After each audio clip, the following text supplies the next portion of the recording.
«9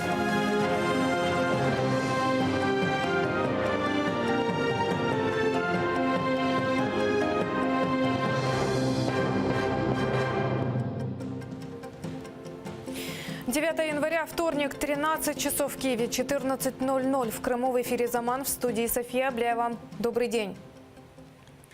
Юридическую кампанию по защите Ханского дворца в Бахчисарае намерена начать адвокатская группа Эмиля Курбединова, крымского адвоката, защитника в резонансных делах против крымских татар в оккупированном Крыму. Об этом юрист заявил на своей странице в Фейсбуке. В первую очередь команда адвокатов планирует получить официальные ответы от Российской Федерации о ситуации вокруг объекта культурного наследия крымско-татарского народа.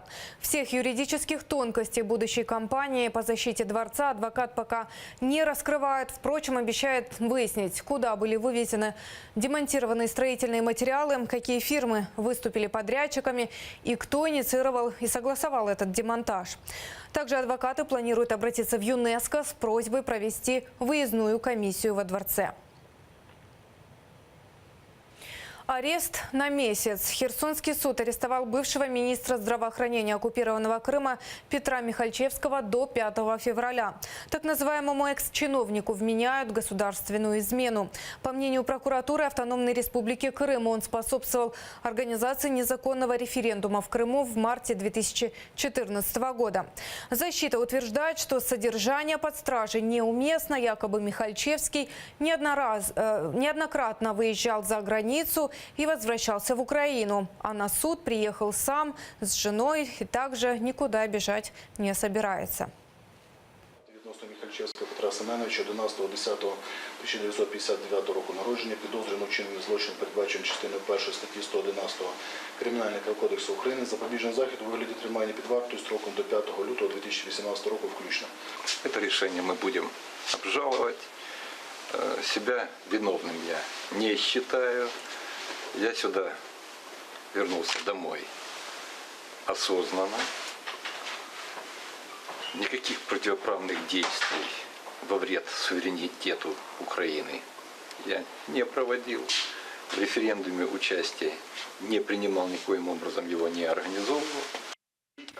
Петр Михальчевский был назначен так называемым министром здравоохранения оккупированного Крыма сразу после аннексии в марте 2014-го. В этом кресле просидел несколько месяцев. Уже в июне СМИ оккупированного полуострова сообщили, команду так называемого министерства крымские правоохранители подозревают в коррупции и предложили Михальчевскому добровольно уйти с должности, что он и сделал.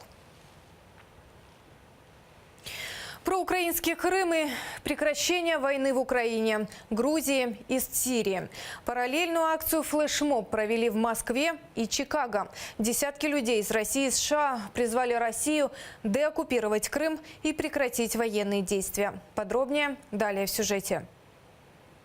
На улице Москвы активисты вышли с плакатами «Остановите войну в Сирии, Украине и Грузии», а также террористы не мусульмане Крыма, а захватчики из Кремля. Это российские оппозиционеры, которые регулярно выходят на пикеты и митинги с требованиями освободить политзаключенных, прекратить российскую агрессию в Украине и вернуть Крым. Одна из активисток, Вера Лаврешина, не впервые выходит в Москве на проукраинские митинги и неоднократно преследовалась силовиками, а также была оштрафована судом за оппозиционную деятельность. Мы просим всех, кто нас видит, распространять это видео, присоединяться к антивоенному движению, поскольку мы считаем, что Путин и Асад – это тираны, которые никогда не остановятся с нами, будут все время воевать. Они должны предстать перед трибуналом как военные преступники.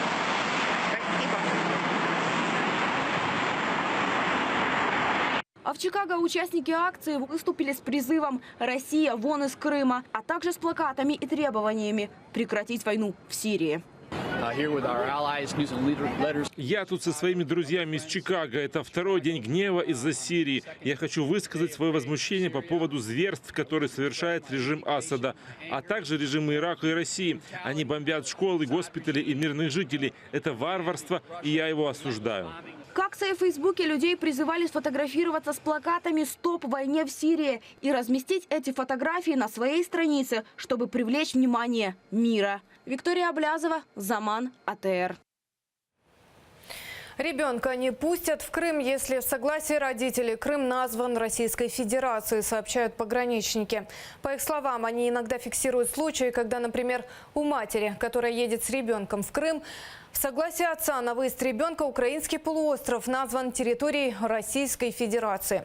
Госпогранслужба Украины напоминает, Украина не признает Крым российским, и такая формулировка автоматически делает документ недействительным. Фактично це не є дозволом батька виїзду дитини до Криму, розумієте? Досить часто люди це плутають. Доходить до того, що просто вони говорять, а нам нотаріус так сказав, що територія Криму – це є Російською Федерацією. Це не може бути такого, ми не визнаємо це.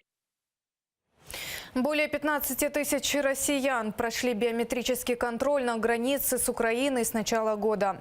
Система работает эффективно, отчитываются в Госпогранслужбе Украины. Всего с 1 января на украинской границе свои биометрические данные оставили более 22,5 тысяч человек из 70 стран так называемого миграционного риска.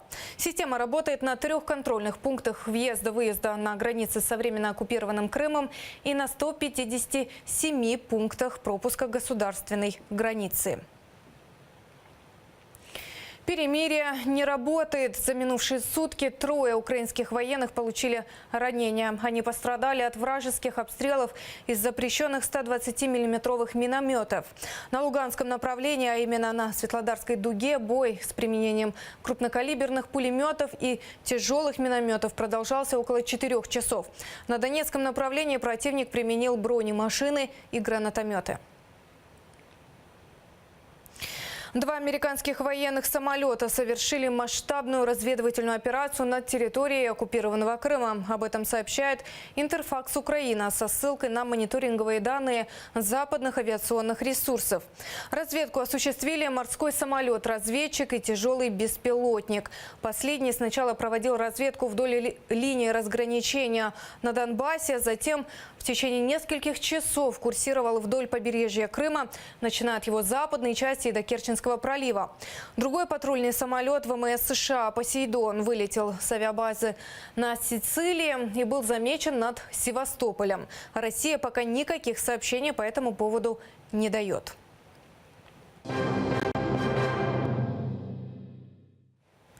В поселке Демыдев под Киевом в эти минуты прощаются с Ириной Ноздровской, адвокатом, которую нашли мертвой в реке 1 января.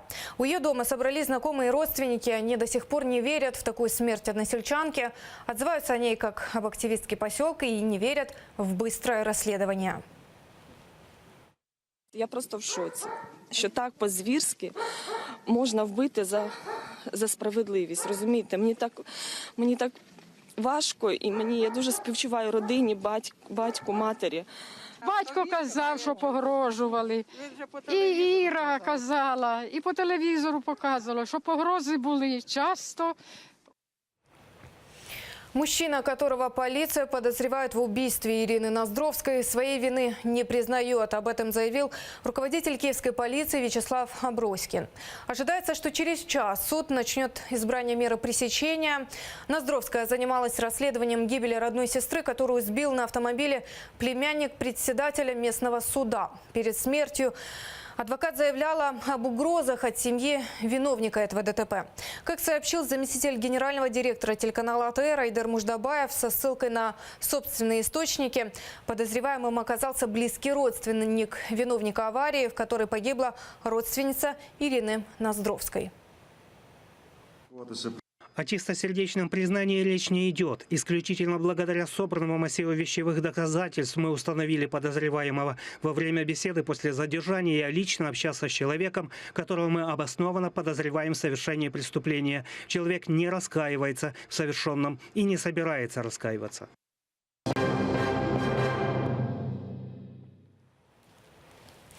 В российской Тюмени сгорела многоэтажка. Мужчина, личность которого пока не уточняется, поджег одну из квартир.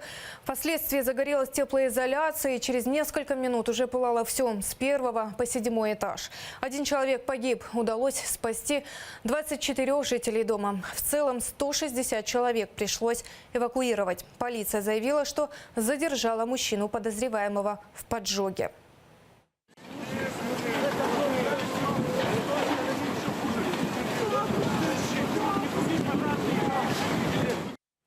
Королевская щедрость. Монарх Саудовской Аравии Салман бен Абдель Азиз Аль-Сауд приказал раздавать своим подданным по 1000 реалов. Это примерно $266 ежемесячно.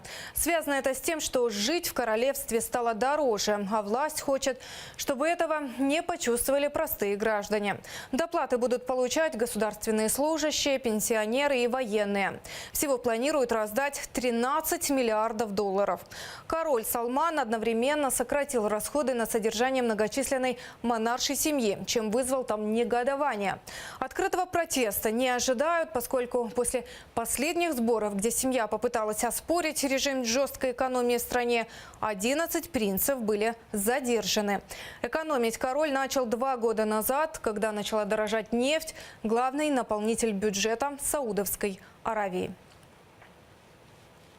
Редкая встреча. Сегодня состоялась первая за 2 года официальная встреча между делегациями Северной и Южной Кореи. Южнокорейская сторона заявляет, что помимо участия в Пхеньяне в зимних Олимпийских играх обсуждалась возможность воссоединения семей, оказавшихся по разные стороны границы. Пока не ясно, как отреагировала делегация Северной Кореи на это предложение. Уже известно, что 2 стороны договорились возобновить работу горячей линии связи между военными 2 стран. Мы возобновим нормальную работу линии уже завтра утром, а представитель Северной Кореи во время нашей встречи сообщил, что их сторона уже возобновила работу связи на западной части границы. Звонки между Южной и Северной Кореей по военной связи уже возможны. Официальная встреча на таком высоком уровне состоялась впервые с 2015 года. Тогда переговоры между Северной и Южной Кореями завершились безрезультатно. Из-за замедления работы смартфонов Apple французская прокуратура начала расследование. Американскую корпорацию обвиняют в обмане из-за умышленного замедления работы гаджетов. Об этом сообщает агентство Reuters со ссылкой на собственные источники в суде. Apple обвиняют во внедрении глобальной стратегии старения смартфонов с целью увеличения продаж.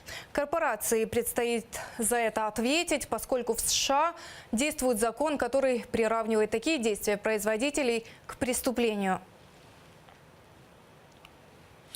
Теленок на миллион родился в Турции. Теленок с полумесяцем и звездой на спине появился на свет на прошлой неделе в северной турецкой провинции Самсун. Его владелец говорит, готов расстаться с ним не больше, не меньше, как за $1 миллион. Пока же за теленка предлагают не больше $2000. Новость о необыкновенно обозначенном природой молодом бычке сразу подхватили местные и национальные СМИ. Полумесяц и звезда – это мусульманские символы, изображенные в частности и на турецком флаге. Как вырастет, думали его зарезать, но, конечно, он еще мал, решили подождать. И тут сюрприз, увидели полумесяц и звезду. Нечто подобное видел и раньше, но так ярко впервые. Это все, что мы успеваем вам рассказать. Следующий выпуск «Заман» не пропустите уже менее чем через час. Оставайтесь с АТР.